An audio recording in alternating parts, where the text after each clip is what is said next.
Oh, hi. I didn't see you there. This week on MS Refresh, the great reshuffle has arrived. So says LinkedIn's marketing team. And let's cover the big ticket road items that are supposedly due by the end of this month. All that and more. Subscribe to stay in the know. This is the MS Refresh Show.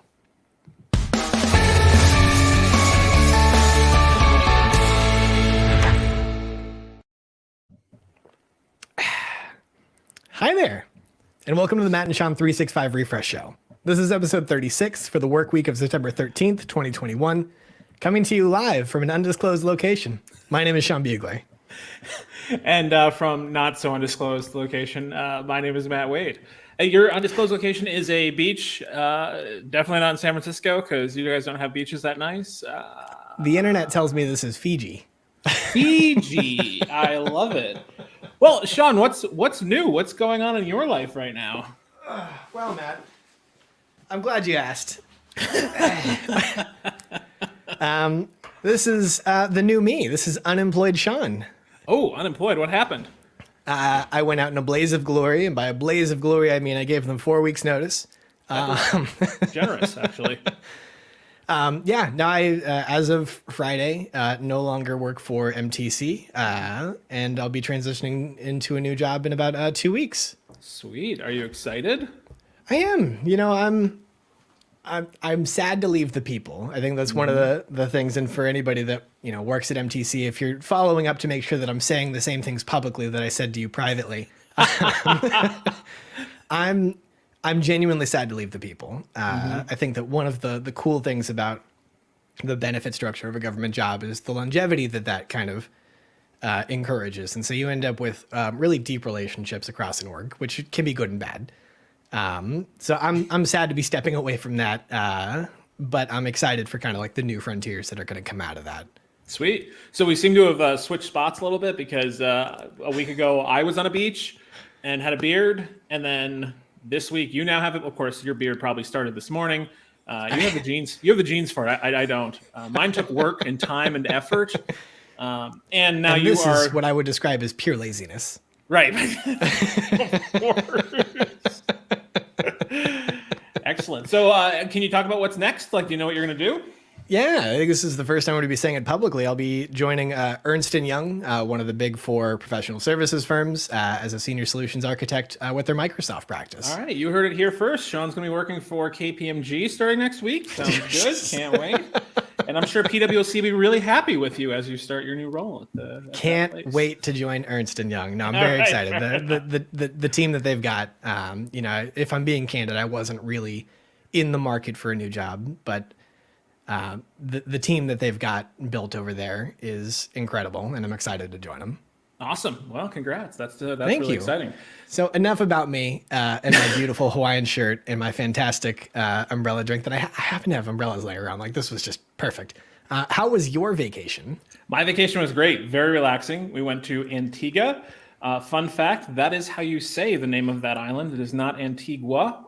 Ironically, it's anglicized by the Americans to be Antigua because of the Spanish influence, which is the word means ancient, but the locals call it Antigua. I learned that. So you're telling us that we overcompensated and ended up trying to say it correctly? Yes, and right. Saying it wrong. We're trying to Latinize the anglicized version of the Spanish word. It's just totally full circle. It's amazing. I had my wrist slapped a couple times when I lived in St. Thomas by a few Antiguans who lived there, and we were talking about Antigua at the time, and they just looked at me and go, "Oh, precious. That's not, you know." That was their version of "bless your heart." Bless your heart, oh precious. Yeah. No, but it was beautiful. The island was great. Everybody that you ran into was just awesome. They had some pretty strict COVID restrictions in place, which was good for them because they don't want to overflow their health clinics. And the last thing they needed is some entitled Americans, actually Brits too. The Brits were using Antigua as a quarantine space before they could go to the US because you couldn't go directly from the UK to the US apparently. So there were a number of people that were quarantining at the resort we're at for the 10 or 14 days, and their jobs were paying for that. So they were working at an all-inclusive resort, a bunch of laptops out every day in like what would be the restaurant in the evening, and then I assume partying every other hour of the day. But That would be the last thing I would want to hear as I'm sitting at a bar at an all-inclusive resort on vacation is like, so what are you doing here? Oh, I'm quarantining. Right. Great. it's the only legal way for them to go from the UK to the US, apparently. It seemed a little, I don't know, I was a little skeptical, but I mean, if they spend thousands of dollars to do that, then... Yeah, the U.S. has a very, very short list of locations they're accepting inbound traffic from. For example, a colleague of mine had to go wait in Mexico City with his parents coming from Southeast Asia because we're not accepting inbound through that as well. So like quarantine in Mexico or layover for 2 weeks and then U.S. bound. Yeah, but it was great. Just relaxing, great spot to go to. Took a couple tours of, with some locals on the island. It was fantastic. Nice little dip back into the Caribbean for me. Yeah, and we're back just in time for me to be gone next week on my vacation. So this shirt has dual purposes. It's fun employed Sean, also vacation Sean. Yes, nice, perfect. Oh, but no, it's good to be back. And of course, for those of you at home who have missed us over the last 2 weeks, we're sorry. We missed you too. And we're glad to be back. It's hard to recover from vacation and then like be able to catch up with the thing that you're trying to do. And like, that's why I couldn't do it last week. And of course, you're stuck with the email and Teams message hole that you have to dig out of whenever you get back. So last week was a crazy week for me. So apologies. I can't relate anymore. Yeah, for now. Well, because the schedule is a little bit screwed up, the aim for today is we're going to talk about, normally the first week of the month, we would talk about what to do this month. Well, we didn't meet the first week of the month. We're going to call this week the first week of the month. So we're going to talk about what's planned to be delivered based on the roadmap for the end of September. So hopefully, Sean, that is what you planned for the news, right? That topic is what we're talking about. Right. Planned. Perfect. Yes. Perfect. So on that note, why don't we just kick it off to the news? I like it. All right. This is the news.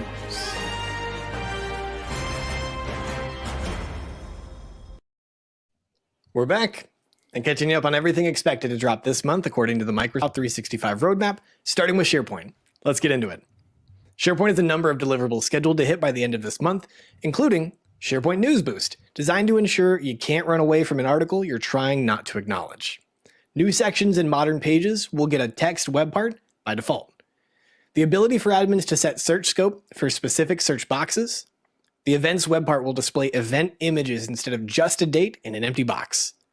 Users will soon be able to edit modern pages directly in Teams, and inline image pasting directly into a text web part, which is a subtle but massive improvement to the way that modern SharePoint currently segments the two. SharePoint Spaces! Still out there! There's a number of updates, but we're compromising with a simple acknowledgement that they still exist rather than reading through all of them. Let's jump over to Microsoft Lists, which is essentially still SharePoint, but with a less tealy logo. It also has a number of big items aiming to launch in September, the most anticipated of which is offline mode, a new capability being unlocked for accessing and editing lists when you're off the grid. We've seen the new Lists desktop app pop up already, which is one of the most foundational aspects of offline mode. It's shown up in commercial and government tenants, though it seems to be a bit buggy as the rollout ramps up. Thoughts and prayers to the Project Nucleus team as they get this one out the door. Form customization is also on the way, which will allow for header and footer imagery and additional information, among other things. Creating and modifying rules and comments is coming to the Teams desktop application, not just the browser. Creating custom organization-wide templates is also coming, and last but not least, we'll be getting a toggle for the thousands separator in the numbers column, because somehow we didn't already have this in 2021. Now, actually, I swear I had this one already. OneDrive. September is also bringing a limited number of OneDrive updates. Here are some of our favorites. An updated version of the desktop OneDrive app is on the way, likely tied to all this hullabaloo surrounding Project Nucleus. Offline Microsoft Lists access. Shout out to all of you multitasking admins that will soon have another OneDrive experience out there to explain to the workforce. Admins can determine whether the link that shows up in the browser address bar can be shared within the organization or not, rather than going through the whole select file, copy link, blah, blah, blah, blah, blah. And lastly, a new and improved Shared With view will give you a quick visual look at who you've already shared a file with straight from the share card rather than having to go spelunking into the depths of the info pane. Pivoting over to Excel, who wrote that? Me. Excel is bringing the heat with a couple of cool updates. Natural language queries, which we've talked about previously, will let you ask Excel for a specific fact or summary of data, like how many staff have quit over the last 18 months, or how much money has the company saved on electricity this fiscal year, or who am I?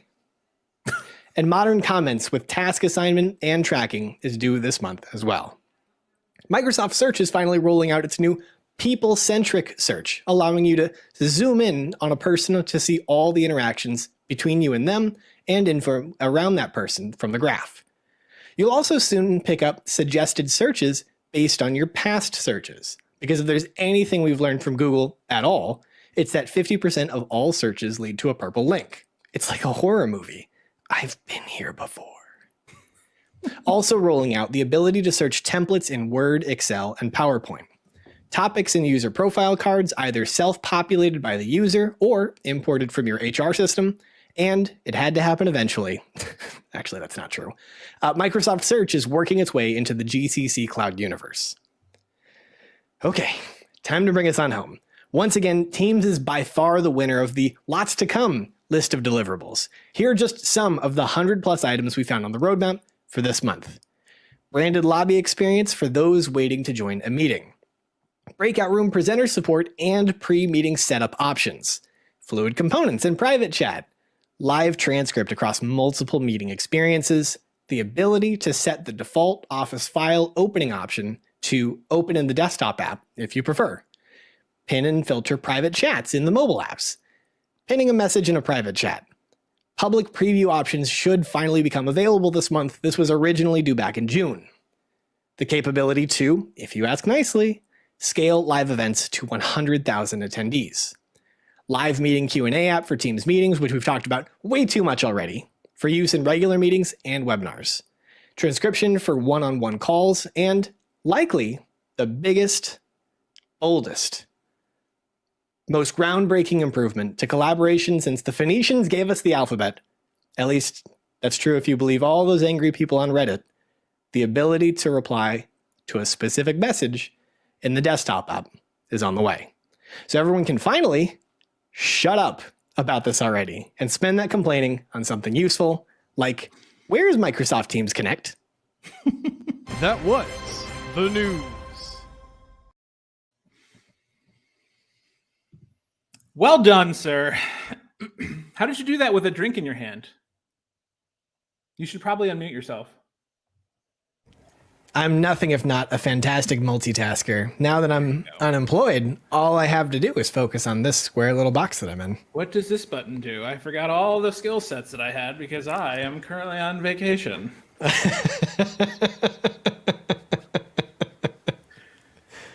So what was your favorite thing? Yeah, that was a ton. It's I don't know if we knew what we signed up for when we said we're going to start doing this. Like, what's due at the end of the month? What was due last month? This is what the people want, and what the people want, the people get. We got feedback that there wasn't enough beard in this show, and I have gone ahead and filled that space. Why you gotta do that, man? That hurts. You have to pay attention to the ratings, Matt. Yeah, you're right. That's true. Numbers overrated. Anything in that listing that you went through stand out as a notable one? I mean, I think one of the things that I do want to just kind of flag before we jump into our main topic is Microsoft Teams Connect. Wasn't that promised for like the end of summer? Am I crazy? I don't remember, actually. It's not something that I've had a whole ton of need for, so it's not something I've been really following all that much, but we ended up looking it up.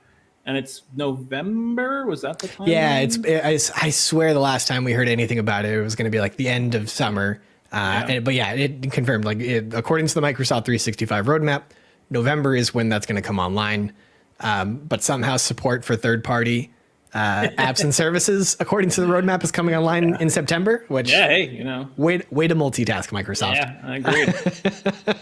But yeah, I think the big thing I think you and I wanted to talk about was a blog written by everybody's favorite smiley man, Jared Spataro.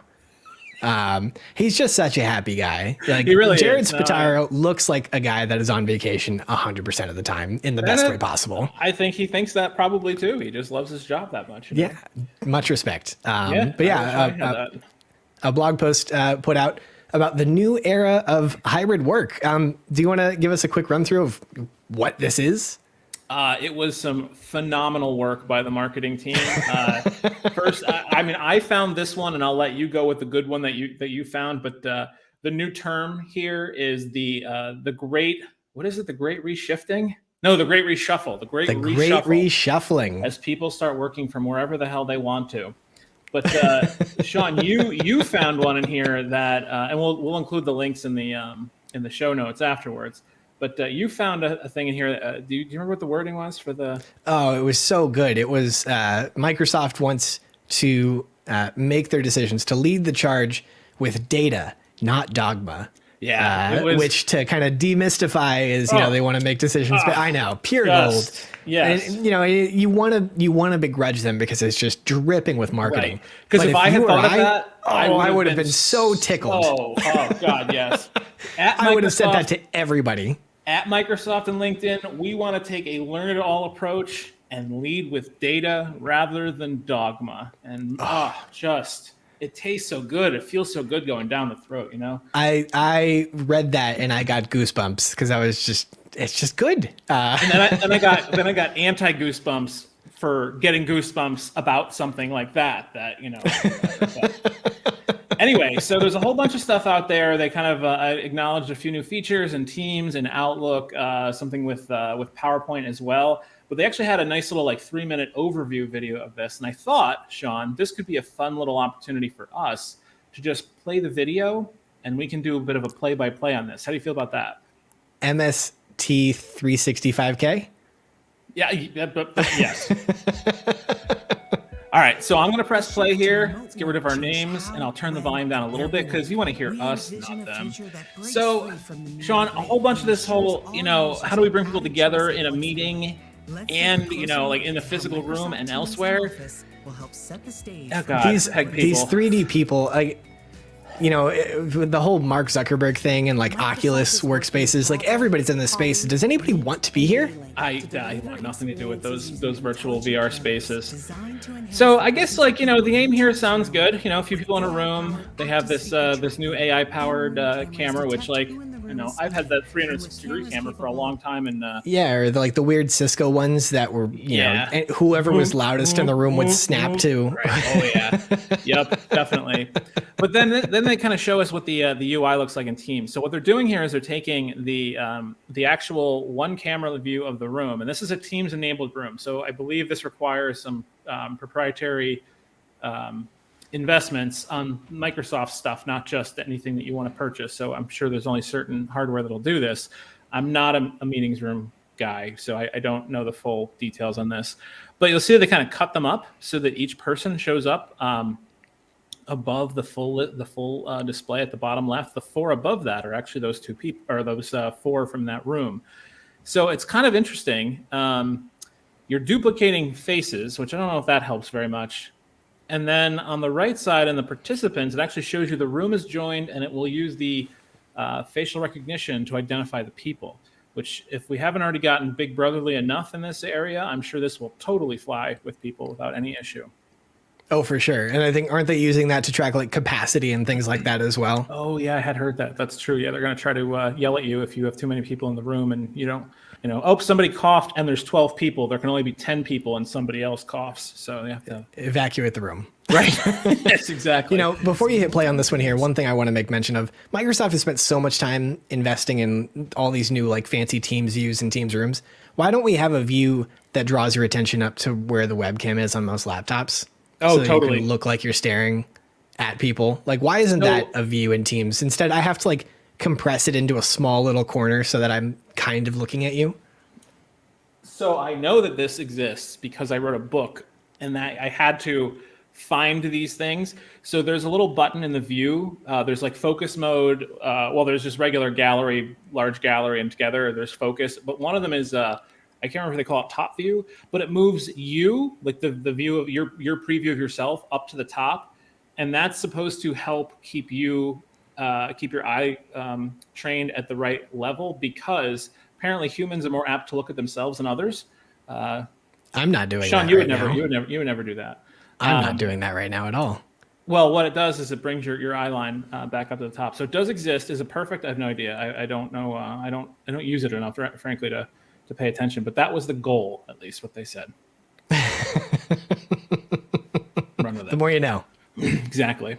All right. So we got our 4 people here who are cutouts from the 4 below, They can which have is separate video feeds. super handy. Facial recognition can add the profile information of enrolled users. Also, are they all looking right at the camera? They were, yeah. Companion mode. And now you have more features on the mobile device. So pay I attention. refuse to believe that this is something most people are going to just organically jump over to, is that companion mode. Totally agree. So they say specifically in here to provide people quicker access to the things that matter. If you notice what shows up first, it's the reactions, which is like the least important thing to me in a Teams meeting.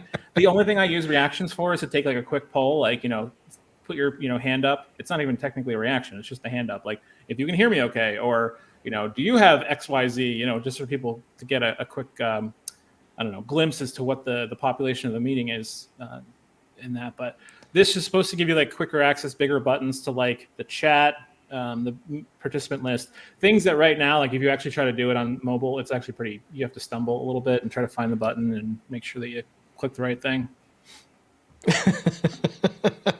I get the appeal. I refuse to believe, especially coming out of government, that this is something people are like knocking down doors for. Totally agree. Also, the number of friggin' reactions that are happening over on the left side there, completely unrealistic. Nobody. Well, you can't see, like, everybody else is clearly paying attention to the video, but there's me in the background Right. Yes. on my companion mode. Yes, totally. So that camera it specifically has like 3 or 4 different lenses on it to be able to scope in on individuals. This setup is nice. I mean, you got the people on the right side, you got the presentation on the left. That's important. I don't know. They've been pushing really hard on the whole, like being able to see the chat and like polls or like the agenda at the same time. This one doesn't seem to do that. But it all will come down to what what you get set up in your meeting room. So I don't know. Interesting. I'm actually kind of curious. Like, Sean, was your organization back in person? Are you meeting in meeting rooms? No, we were, the baseline for work was still fully remote. We still had, I think, like essential people coming in to like print checks and things like that, things that genuinely had to happen on site. Yeah. But yeah, for the most part, it's still all virtual, although we were actively engaged in conversations about, how do you kind of hybridize these conference rooms? So, I mean, stuff like what Microsoft is showcasing here, this is a good time to be talking about it, because now companies are talking about investing in these kinds of things to prepare for January, February, March. Yep. Yeah, that's what I was thinking. It's good to be talking about it now. But it's just kind of odd to see like the examples of it actually happening, because I feel like a lot of organizations, I know with mine, most people are back on site, but like the capacity of Really, conference most. rooms, yep. You have to wear masks all the time though, but the capacity of all the rooms is down significantly. So like the use case for that is a lot smaller than it used to be. Some And of I'm our rooms, just kind of like based on the limitations of capacity, would only be able to fit like one 1 person. or 2 people. Yeah, right. And like, I guess in the US, we are just kind of weird and different in all this. I'd be kind of curious to see like, what do they do in Europe? Are people moving back into the office yet? Like you go to Florida or Texas and there's no capacity limits anywhere. You go to New York and like, we're 50. We like to say that we're following rules and we don't really. I feel like you're probably unique in California especially in Silicon Valley, where you all can work remotely if you want to, essentially. Oh yeah, You Governor take Newsom that. just announced that everybody is going to get free licenses to Facebook VR, and we're just going to work from there. I could see him being bought out for that. Well, that'll definitely help him out on the recall. Oh God, don't get me started. If Well, anybody we just is lost our governor, so you have to lose yours too. Okay, that's how this works. for anybody that's joining us from Europe, or if you're watching this video later, sound off in the comments. What's the experience like? Are there conversations around a return to the office? Are you already back in the office? We'd love to know. Yeah, definitely curious to know what the actual the practical back to the office process is, because a lot of us are back to the office, even here in New York. All right, so let me press play. Where I think we're going to jump into some Outlook stuff. Working hours is not a new feature, but it's a woefully underused one. That's Agreed. something that I made sure to do, because people don't understand that actually precludes the scheduling assistant from trying to book in those times by default, which is great. Yeah. It'll look at what your working hours are. So if you're trying to, good. The problem though with the working hours thing is that it's not super obvious to a lot of people because it's not like I'm busy. It's like a light gray versus white. You know what I mean? And I think a lot of people don't actually know if the people etiquette see, if they're actually looking at available time slots, they're probably a whole lot more likely to book over that. But if they're relying on scheduling assistant because there's 10 people involved, scheduling assistant will ignore spaces outside the working hours, which is That's true. Yes, that's awesome. a good point. Yep. So I that's a mean, valid point. even if it only protects you in those limited spaces, I do appreciate that they're highlighting that as a part of this broader conversation. Yeah, totally agree. So it looks like you're able to set this up now, like day to day. Like when am I going to be in the office? When am I going to be remote? When am I going to be wherever else? But you can actually state like a location, which actually that's kind of nice because if you're traveling for work, you can easily say I'm going to be in Austin. I would assume that like your time zone will update for everybody else as well, so they can see any sort of implications there. One of the things that Google just came out with that I'm hoping Microsoft follows suit on is that when you get an invite to a meeting, you can actually respond, yes, in person, yes, virtual, as opposed to just a carpet, yes. Yeah. So that's part of this. And I think that's going to be out before this stuff is. I think that was already on the docket, actually, was the yes in person or yes remote, which is just, well, it's, I mean, I don't understand why they didn't put that out in April of 2020, to be honest. But I do think that makes a lot of sense. So yeah, this is a good feature. I like this a lot. What was the other thing about this that I liked? Well, I'm sure it'll roll out to the mobile or the web app first, and then come down to the desktop app eventually. We will see how people who don't use the web app deal with it, because I know most people I work with have zero interest in the web app. Shout out government. We'll see what happens. Yeah, there it was, the online versus in person in that screenshot. But yeah. All right, so that's Outlook. This will bring us into hot desking now, being able to reserve a space, as opposed to slightly less attractive desking. or chilly desking, something like that. That happens in Canada and Sweden, I believe, is how that works. That's good to know. But yep, so this is bring it back here. This is whoops. Boy, they yada yada right through Cameo, and I think that's an awesome one. Do you want to take it? Yeah. So the Cameo feature, once we get back out of hot desking, which, by the way, this hot desking thing, it almost looks like it's requiring that Teams device, which is a bit of an investment to make, to say, like, I have this room booked. I don't know if that's a requirement or not, but it seems to almost be what they're implying. But yeah, so Cameo. So this is where you can take your, basically Teams and PowerPoint are coming together a little bit to provide your video feed as an option to include in your slides. I don't know if you require Teams for every time that you want to present this. I know you can push this to Teams, so it shows you in the slide as opposed to being in presenter mode, where it can cut you out and on top of the slides being shared. Because this is in the slides, not over the slides, which is kind of a big deal.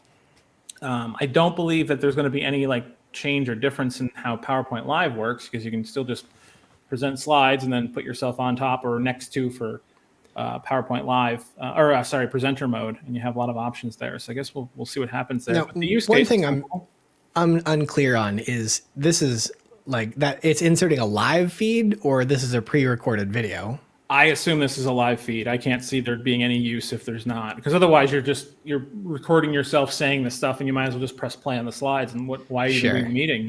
Take a nap. It makes, well, boy, my kingdom, if that was enough. Right? Exactly. But yeah, I don't know. Just looking at the PowerPoint Live experience here, it looks pretty standard. And then they have Speaker Coach. So if you've never used Speaker Coach, have you ever used Speaker Coach, Sean?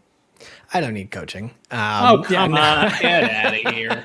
Yeah, I've used it a couple of times. One of the things I did really enjoy about it is, beyond it capturing the ums and uhs, it also captures if you're using unnecessarily verbose language, or if you're being too repetitive. That's something I really like about it. Is now it's subjective. I wouldn't say I agree with all the recommendations. It also tells me that I curse too much, which I object to. You probably swore at it at that point, and it came back and said, yeah, again. Have you used it? Yeah, I've done it for a few. I mean, not a lot, but when I wanted to make sure that I could like time my session, oh man, they're still using the old UI in the marketing stuff. The old icons are in the toolbar at the top. There. The Scandal. chat. I don't know, it just amazes me. Like, what do they use in the marketing department as to like, I don't know. Anyway, yeah, Speaker Coach is great. It'll tell you if you're, like the ums and ahs are obvious, the, be more concise, but also like the PC words, like the, More accessible language, general Yeah, things, as opposed to like, exactly, generalizing. ladies and gentlemen, guys, things like that. Yeah, exactly. And then oh, at the this sorry, go is so this tells you at during, and you'll see it, but your attendees of the meeting won't see these notifications. If you ever do it in PowerPoint by itself, though, it will give you a report at the end. It may do so here too, but like obviously, I wouldn't want people to see the report of how terrible of a job I did at the end of my slideshow. But it does give you a nice little dashboard of like, you spoke at this pace, you need to slow down in the future.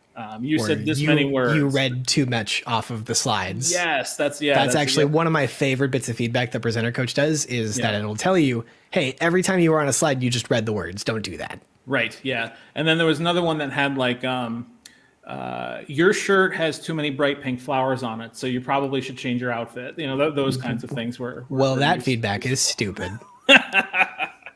I reject your opinion. Anyway. So yeah, I find Speaker Coach to be pretty cool. It'd actually be nice if you can have it on all the time because it can just give you continuous feedback. And I don't know if I want continuous feedback. Like, I'm a great public speaker, but I don't think even I would be able to field that kind of real-time feedback without going, sorry. All right, that would break me out of my groove. I wouldn't like that. Man, well, I'm so sorry to hear about your groove. My groove doesn't get affected by those little distractions. Anyway, let's see. So lighting correction, I really don't understand why this is so important, but so be it. This is a Me Too feature because Zoom has had this since day one. I wasn't sure where you're going with the Me Too feature. Oh no! But I get it now. Okay. Yeah, this is about that's a day one feature. Zoom has had correcting for low lighting for 18 plus months now. So way to get on board. I don't think that I'm pretty sure Microsoft's been talking about this feature since I think literally Ignite 2019. We're talking 2 years now for this to come out, and like, is it really that important? Did people live without it? Absolutely. Is anybody that clearly framed in a video anyway? Like, no. Everybody, you're getting to look up their nostrils and their laptops down here, and like the only reason my camera is so good is because I do YouTube videos and that kind of stuff. Same with Sean. You probably have one of the nicest setups of anybody that you work with. Yeah, minus my Better Homes and Gardens background over here. But that's okay. It's nice. It makes me accessible. I'm just a down to earth guy with an office and a bedroom. And then every so often you just hop onto a meeting and you're in the background looking like Burt Reynolds in the 70s, just like oh yeah, absolutely. You gotta let people know I've still got it. Perfect. So yeah, I guess that's coming. We'll see. I don't really see a whole bunch of. I want the beautify feature that Zoom's got, like smooth my skin a little bit. Oh no, that's part of it. It's going to be lighting. Oh, is that good? Filters, yeah, filters are coming as well. Good. Okay, I'm on board with this then. I guess we'll just see what happens. And then, oh yeah, CarPlay. What the hell? When you plug in your phone to CarPlay right now, you have to manage everything from the phone itself. And I have a little holder for my phone, and I have CarPlay. I love CarPlay. I didn't ask for this. I don't want that. Well, I wanted it. And then, of course, they now have to just plug a little bit of Viva in here just to make sure that you remember that Viva exists and that you can do your daily health check and your check in on your what was the your feed and Yammer and all that kind of stuff, because you can't go through a Microsoft video without some Viva references. So that's the plan.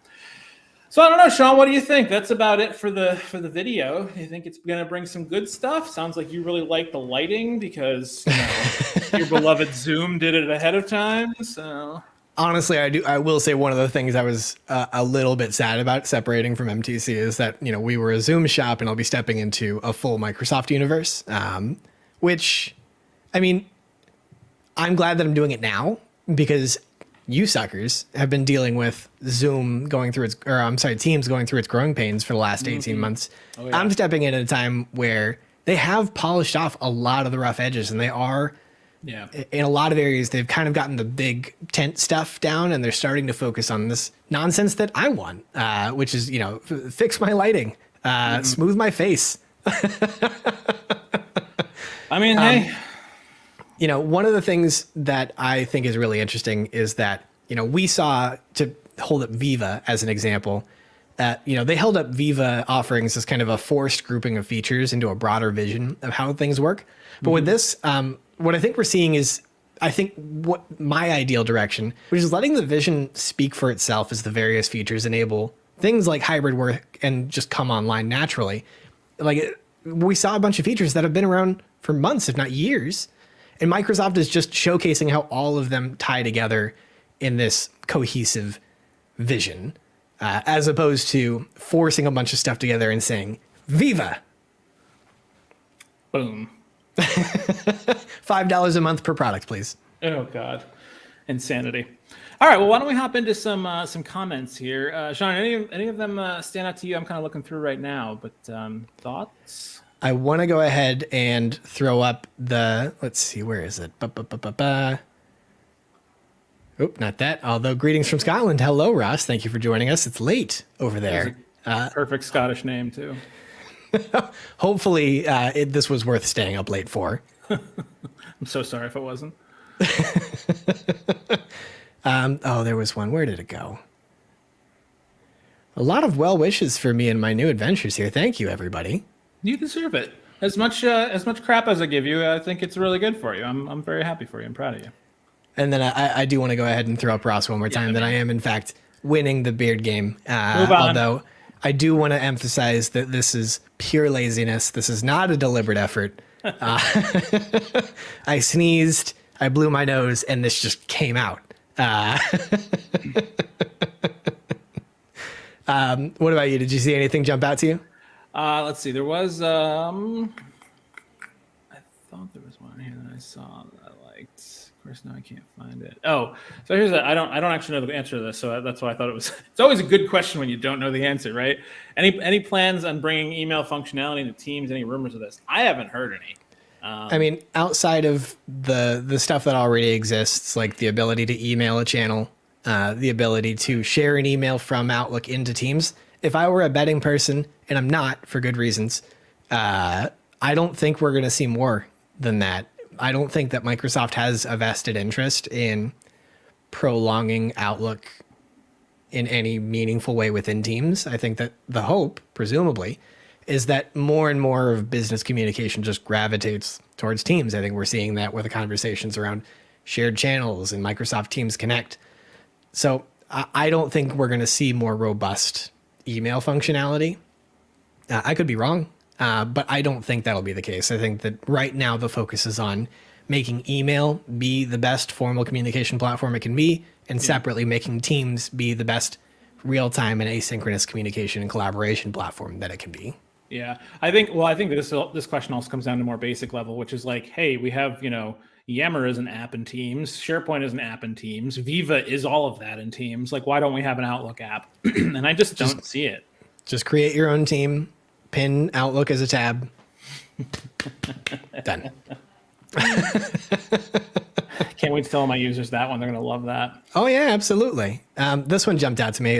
We asked earlier a little bit about what the return to the office plan looks like for a lot of our organizations. Of course, we shouted out Europe earlier. Sounds like the Scottish government is pushing a 4-day working week, which, boy, I know I just accepted a new job and all, but Scotland, you hiring?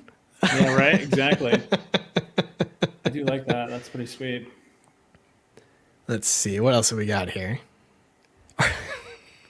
It's funny that this comes up. So the question is, are Sean and Matt breaking up? Lots of disagreements and fighting today. Matt and I joke all the time about how boring this show must be. Why would anybody ever sometimes. want to watch this? Because it's just a couple of guys going, this sucks, or this is great. You're right. That's awesome. That's such a great point. So I'm personally glad when we have something to disagree about, because there's nothing better than a Matt Wade scorned. My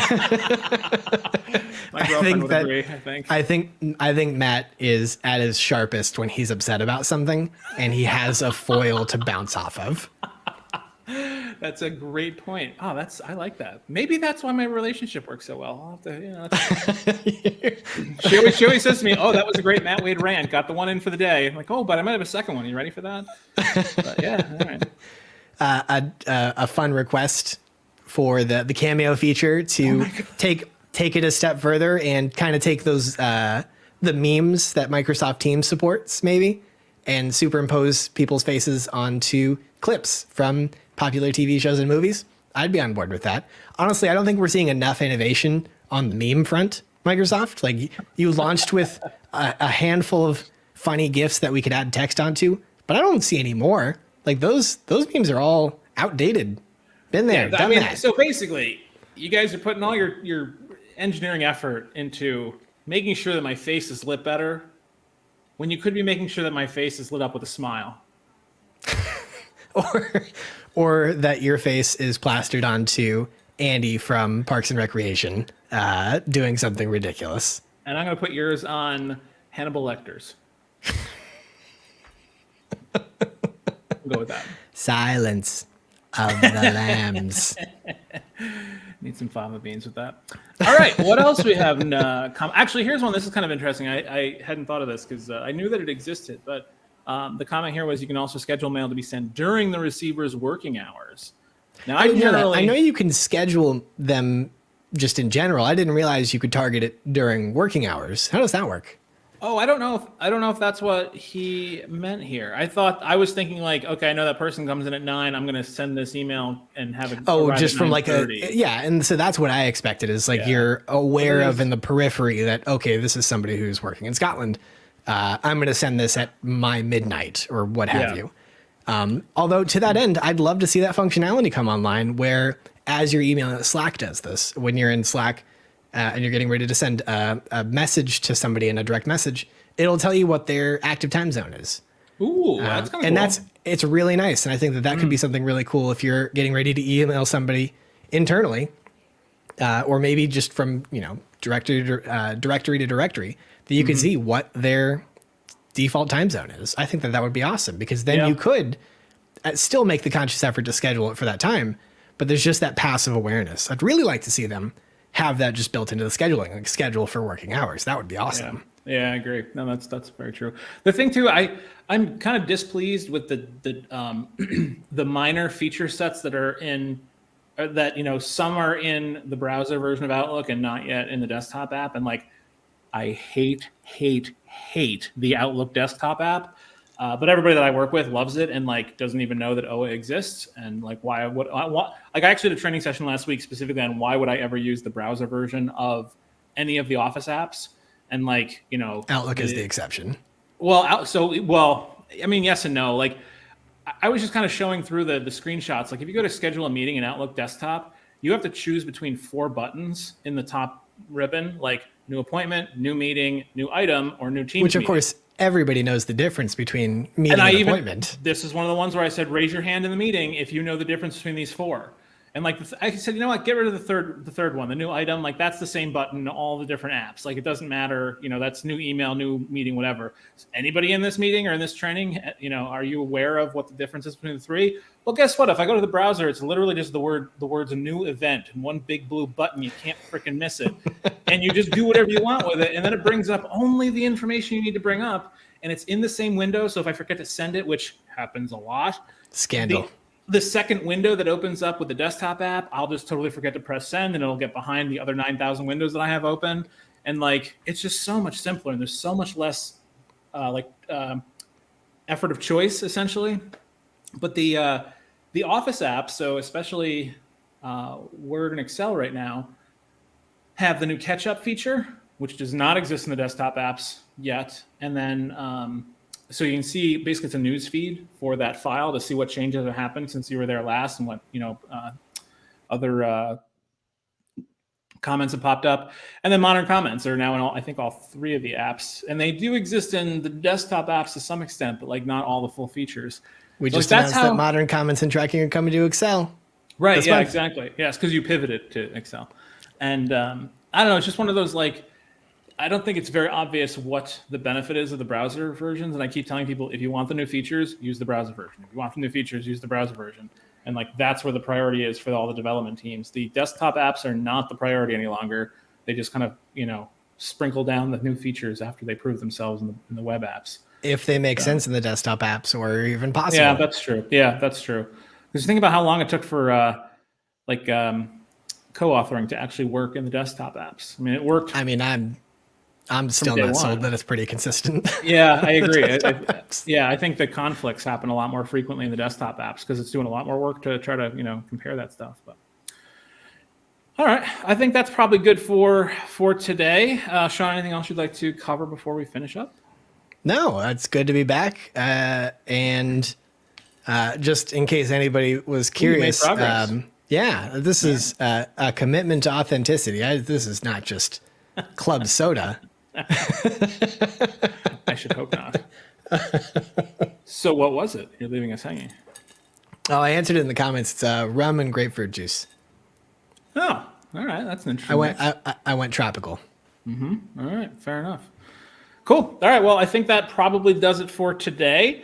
As always, a like and subscribe is much appreciated. Leave a comment below to continue the discussion. We had plenty of it this time live, but we can hear about it afterwards as well. Sean, thank you so much for joining me this week. And I think I'm just going to make the executive decision now. I don't think I can do this alone. I'm so sorry to put that into your head and grow that seed or plant that seed of saying. Oh, that no. you're so essential. I just assumed. This is just positive affirmation. We're going to skip next week and we'll be back the week after. Now, is the week after your new job start or no? That will be quite literally my first day. So we may be a little late that day. All right. So we'll figure out the timing. It may not be the normal time because you got to give, the guy's got to do his first day, scavenger hunt or whatever on site in the office and whatnot. So we'll skip next week so that you can enjoy your vacation and I don't try to pull you in last second and get you out of your zone and whatnot. But, It's very kind of you. I do what I can. All right. Well, thank you everyone so much for joining. And let me make sure I can get to the point where I can actually press play on the outro. And we'll see you in 2 weeks.